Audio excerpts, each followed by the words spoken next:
Dr. Marope, in that regard, moving on, STEM is very important, education is very important, we all know that, but when I compare countries that grow faster economically, I understand that they are investing a lot in education and in improving abilities. Why STEM is so important in your regard?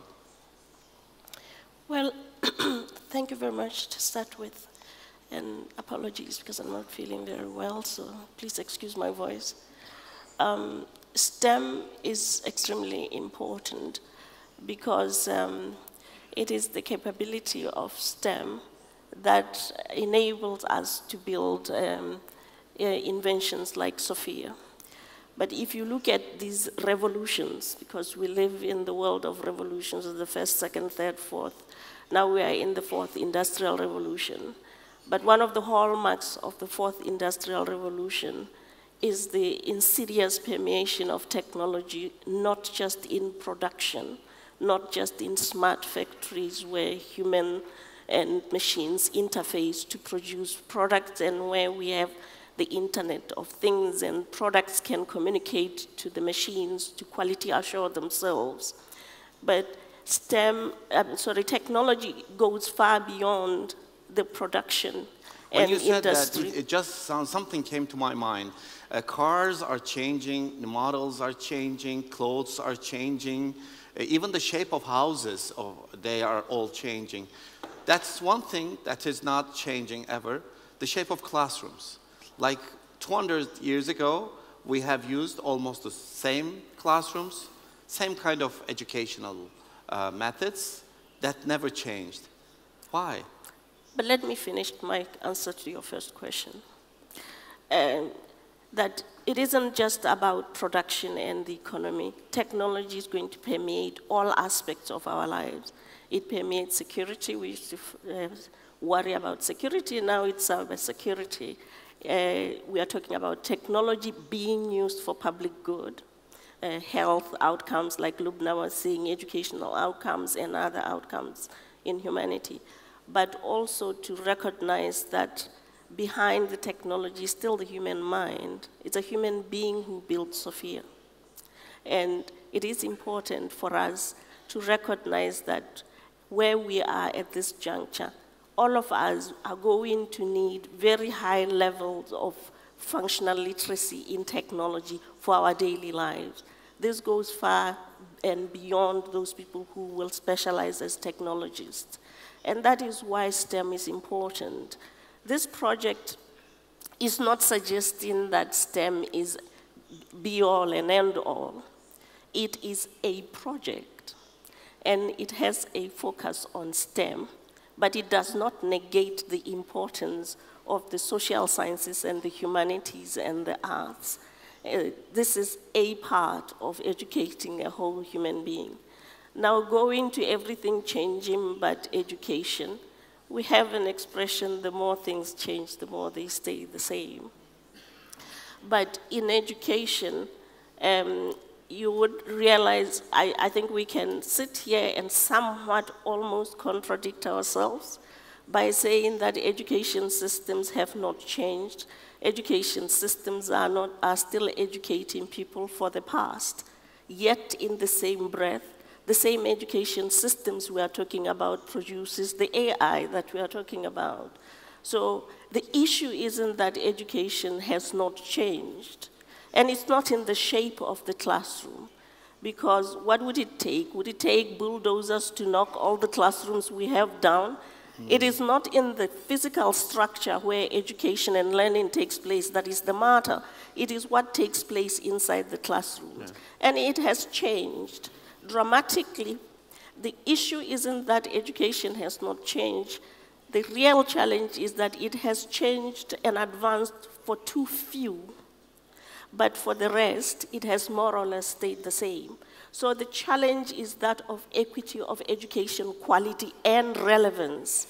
Now, if you find in some context that you go into a classroom and the activities and the experience inside that classroom is the same experience that was in the 20th century or even earlier, almost invariably you'll find that it's children of the poor that are inside that classroom.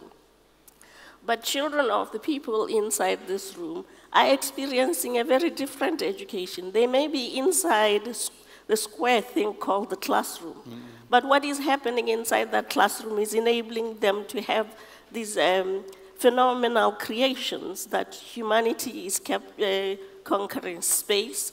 All this is coming from products of education systems.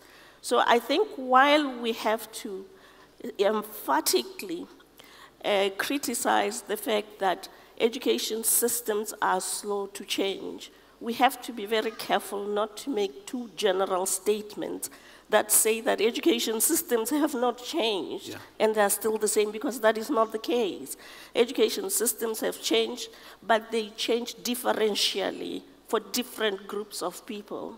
And therefore, the technological advancements that we see in education, the advancement we see in the arts, in the humanities, because the advancement is not just in STEM. The unfortunate part is the inequity of that change. That is the real issue.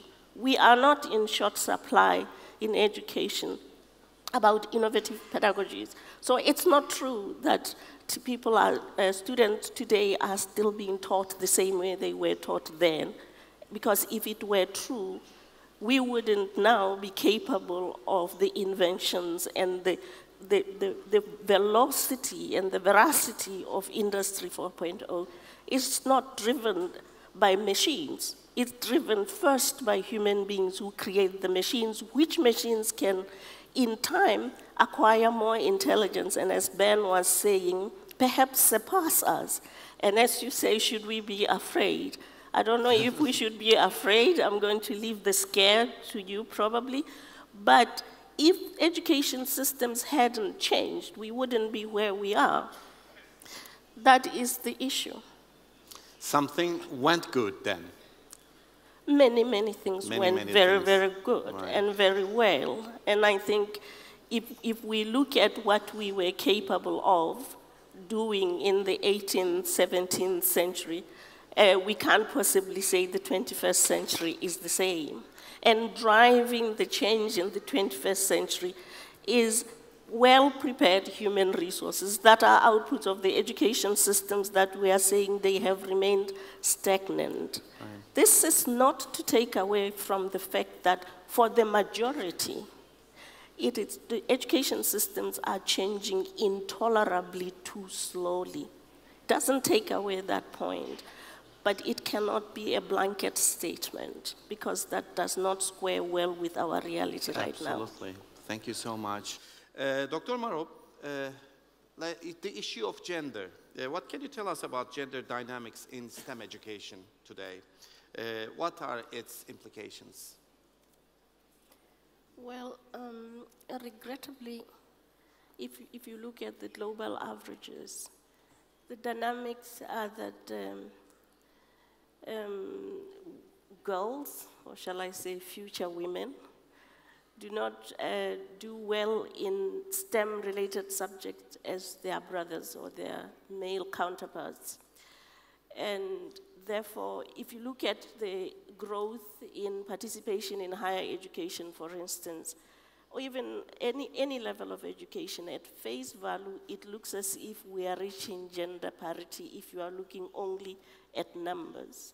But if you go beyond the numbers and start analyzing the types of fields that the students actually pursue and pursue successfully, then you'd realize that we are very, very far from gender parity in STEM-related subjects, and that invariably where women are, they tend to be in the so-called softer sciences, like biology or pharmacology and stuff like that. So the dynamics are quite damning, because as you well know, what is now described as the leaky pipe, because from the early ages, boys and girls perform equally. But it's like a leaking pipe, and as they go higher and higher, you keep losing the girls along the way. And this should not be misconstrued as an issue of capability of girls, but it's a range of reasons, one of which is role modeling. If you look at the fact that there are more male scientists, for every 7 engineers in the world, 1 is a woman. Boys and girls start to believe that to be an engineer, you have to be a man, or if you are a woman and you are in engineering, this is something that is rare, and that is special in a way. So there is a lot of socialization. Studies of young kids, because we look at development of prejudice in young children, because we're looking at values and how children accrue values, show that children begin to develop prejudice as early as they are 2 years old. And these prejudices come from their environments. And one typical, just one quick example, was a comparison of American kids with the Nordic kids. And they were given toys of all ranges just for the kids to choose. And the American kids followed the typical gender stereotypes, boys getting into tractors or guns and stuff, and girls going to look at Barbies and start combing them. But the Norwegian kids, the boys started taking Barbies and cuddling them and rocking them. And you'd say, why? And that's because they see their fathers raising them and cuddling them, their fathers staying home, being stay-home dads, with even government policies giving substantial paternity leave.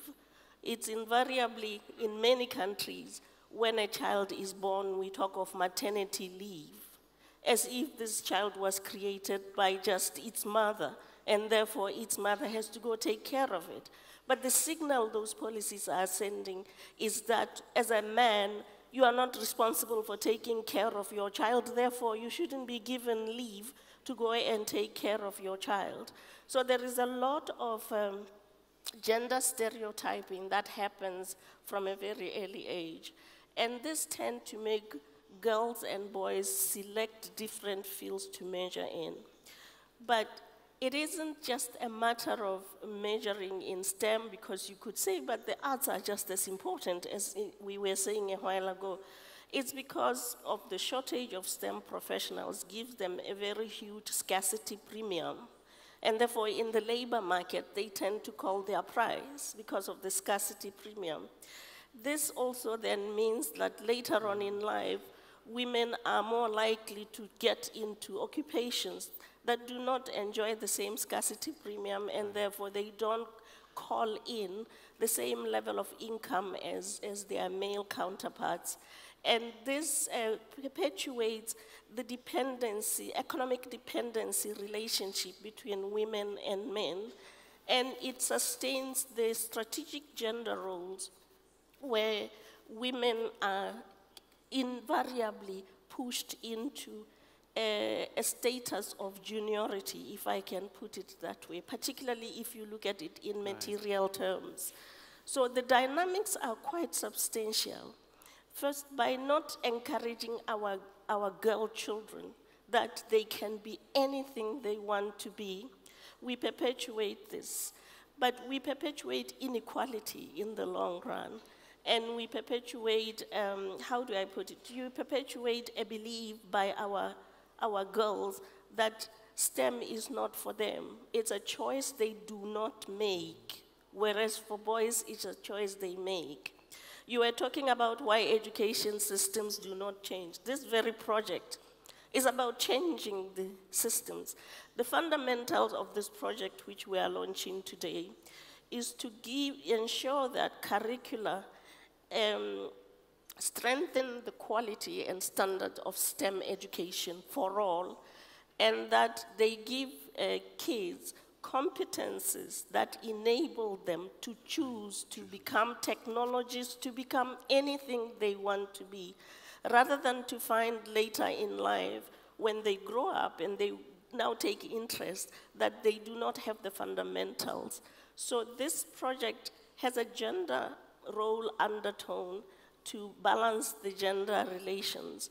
So, but it's a weak world Which, yes, it's a weak world where you teach more than half of that its population that it's inferior.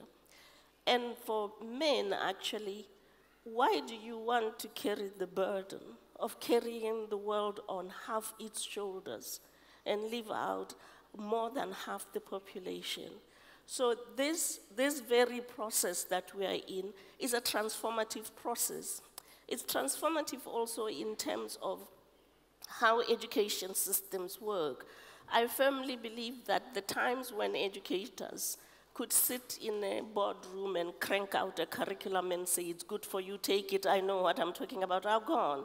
And that if education has to remain innovative and at the cutting edge itself, it has to work with those who are at the cutting edge. And this is why you see this stage is sending a very different signal, the signal that education systems are changing. And most importantly, when you talk about the dynamics are that because we perpetuate inequality, because we create this, because gender roles are a social construct, we create them, we can deconstruct it. It's just a matter of whether we are willing, and most importantly, whether we understand the consequences as a father, as a mother, as a relative going into a store and buying your young child a Barbie and a comb and giving her something pink to wear and asking why should she wear pink, whether you realize really what you are doing, because invariably we are products of the socialization that we should deconstruct. And this very curriculum that we are talking about is about changing the gender dynamics, but also changing other forms of inequality. Ben was talking about Ethiopia. Let's be frank that technology has a geographic south and geographic north divide. And if you look at the per capita innovation, you will realize that there are huge inequalities, not just within country, between the rich and the poor, but also by geographic divides, as I say. And if we cannot have children in Ethiopia be part of the blockchain that produces Sophia, but we will continue to have these produced in the north, then we should expect that any inequality is not sustainable. That is why apartheid fell, because it just will self-combust. Unfortunately, most of the time when inequality self-combusts, it erupts into wars, because the poor are not unintelligent. They just don't have the same opportunities. And this project is about giving everybody the same opportunity. You have touched very, very important issues, and the audience understood it much, much better. Thank you so much. Thank you.